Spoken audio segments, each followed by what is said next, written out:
Hello, everybody. Scott Golden here with the Golden Opportunities Coaching YouTube channel. Welcome to those of you who are new. Welcome back to those of you seasoned veterans of what we do around here. What we do around here is bring about conversations of a psychological, mental health, emotional health, and coaching related paradigm. We do that as often as we can, usually several times per week, and we try to do that for your listening pleasure with a variety of topics.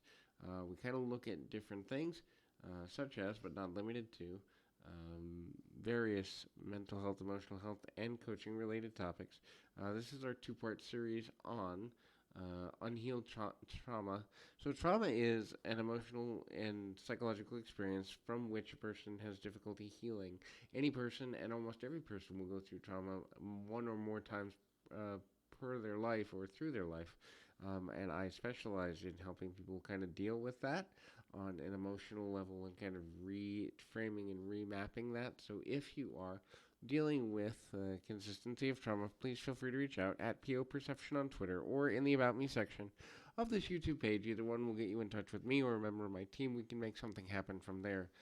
What are some signs, though, that can make you more susceptible to trauma, or some things you may have gone through that make you susceptible?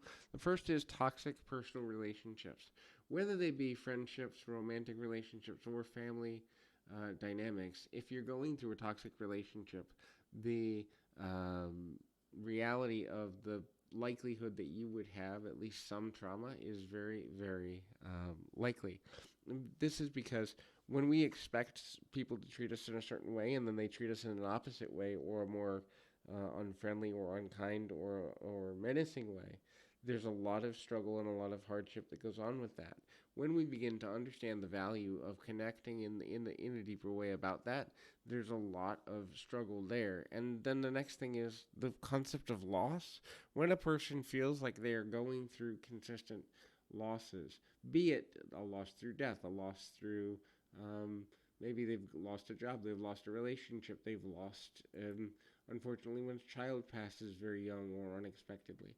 All of these losses can, in fact, negatively impact a person's feelings of security. Remember that trauma challenges security. So, therefore, when a person feels insecure, they are more likely and almost very close to definitely traumatized, at least in some form or fashion. And so, when a person is dealing with that, what they're really dealing with is how to relanguage within themselves that trauma and the emotions around that trauma. The next thing to look at is kind of the levels of abuse, psychological and mental and emotional and physical, and all other forms of abuse as well. If a person has been abused, then they are continually going through trauma. The security that's needed and provided through a more traditional, more kind, more stable home environment will be challenged. And so, if abuse happens from either a partner or from an individual who is part of a family unit structure, obviously a person doesn't have the ability to continue to withstand the emotional triggering, and that's another factor. Each person that goes through traumas is going to have their own triggers, and so a trigger is a memory or an experience or a word, phrase, series of events, or certain event or sensory experience that causes a person to go back in their memory to the originally traumatic event and then kind of relive it or re-experience it.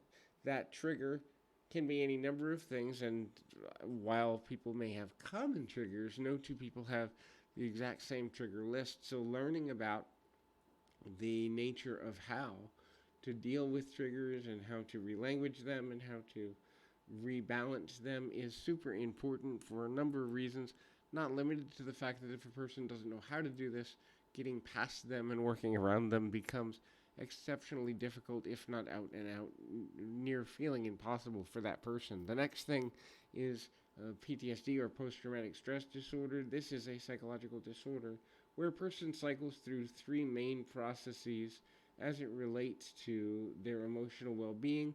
The first is fear and claustrophobia. The second is rage and anger. The third is regret and remorse. And that cycle comes again through the through the remembrance of the original trauma, and then kind of the reliving of it mentally, emotionally, spiritually, physically, or any portion of it, happens in the mind and can cause physical symptoms as well. Again, if you're dealing with any of this stuff, any traumatic experiences or reliving those, it's important to get help from a diverse, qualified team. And the quicker you get the help, the easier it is to get to a healthy space in the long run. So hopefully this is helpful. I encourage you to keep your feet on the ground, your mind in the moment. Until next time, everybody.